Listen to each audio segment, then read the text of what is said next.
जय श्री कृष्ण। कृष्ण जन्माष्टमी को सभी को शुभकामनाएं। भाद्रपद कृष्ण जन्माष्टमी को श्री कृष्ण जन्माष्टमी कहते हैं क्योंकि यह दिन भगवान श्री कृष्ण का जन्मदिन मनाया जाता है।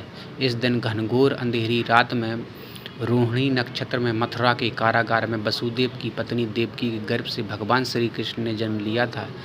यह दिन उसी शुभ घड़ी की याद दिलाता है और सारे देश में बड़ी धूमधाम से मनाया जाता है।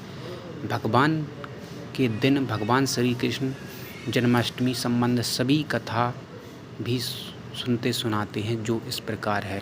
द्वापर युग में भोजवंशी राजा उग्रसेन मथुरा में राज्य करता था। उसके आत्यायी पुत्र कंस ने उसे गद्दी से उतार दिया और स्वयं मथुरा का राजा बन बैठा। कंस की एक बहन देवकी थी, जिसका विवाह वसुदेव नामक यदुवंशी सरदार से हुआ था। एक समय कंस अपनी बहन देवकी को उसकी ससुराल पहुंचाने जा रहा था। रास्ते में आकाशवाणी हुई, हे कंस, जिस देवकी को तू बड़े प्रेम से ले जा रहा है उसी में तेरा काल बसता है। इसी के गर्भ से उत्पन्न 8वां बालक तेरा वध करेगा। यह सुनकर कंस वसुदेव को मारने के लिए उठता है। तब देवकी ने उससे विनयपूर्वक कहा, मेरे गर्भ से जो संतान होगी उसे मैं तुम्हारे सामने लाऊंगी। बहनोई को मारने से क्या लाभ है। कंस ने देवकी की बात मान ली और मथुरा वापस चला आया। उसने वसुदेव और देवकी को कारागार में डाल दिया। वसुदेव देवकी के एक एक करके 7 बच्चे हुए और 7 को जन्म लेते ही कंस ने मार डाला। अब 8वां बच्चा होने वाला था। कारागार में उन पर कड़े पहरे बैठा दिए गए। उसी समय नंद की पत्नी यशोदा को भी बच्चा होने वाला था। उन्होंने वसुदेव देवकी के दुखी जीवन को देख 8वें बच्चे की रक्षा का उपाय रचा। जिस समय वसुदेव देवकी को पुत्र पैदा हुआ, उसी समय संयोग से यशोदा के गर्भ से एक कन्या का जन्म हुआ, जो और कुछ नहीं सिर्फ माया थी।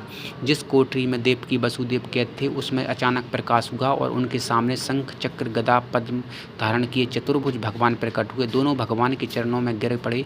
तब भगवान ने उनसे कहा, अब मैं पुनः नवजात शिशु का रूप धारण कर लेता हूँ।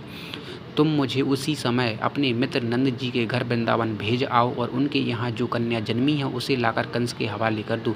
इस समय वातावरण अनुकूल नहीं है, फिर भी तुम चिंता ना करो। जागते हुए पहरेदार सो जाएंगे, कारागार के फाटक अपने आप खुल जाएंगे और उपनति अथाह यमुना तुमको पार जाने का मार्ग दे देंगी। उसी समय वसुदेव नवजात शिशु रूप श्री कृष्ण को सूप में रखकर कारागार से निकल पड़े और अथाह यमुना को पार कर नंद जी के घर पहुँचे। वहाँ उन्होंने नवजात शिशु को यशोदा के साथ सुला दिया और कन्या को लेकर मथुरा आ गए। कारागार के फाटक पूर्ववत बंद हो गए। अब कंस को सूचना मिली कि वसुदेव देवकी को बच्चा पैदा हुआ है। उसने बंदीगृह में जाकर देवकी के हाथ से नवजात कन्या को छीनकर पृथ्वी पर पटक देना चाहा, परंतु वह कन्या आकाश में उड़ गई और वहां से कहा, अरे मूर्ख, मुझे मारने से क्या होगा। तुझे मारने वाला तो वृंदावन में पहुँच जाता है। वह जल्द ही तुझे तेरे पापों का दंड देगा। यह श्री कृष्ण जन्म की कथा है। तो आप सबको कैसी लगी कमेंट में जय श्री कृष्ण जरूर लिखें दोस्तों।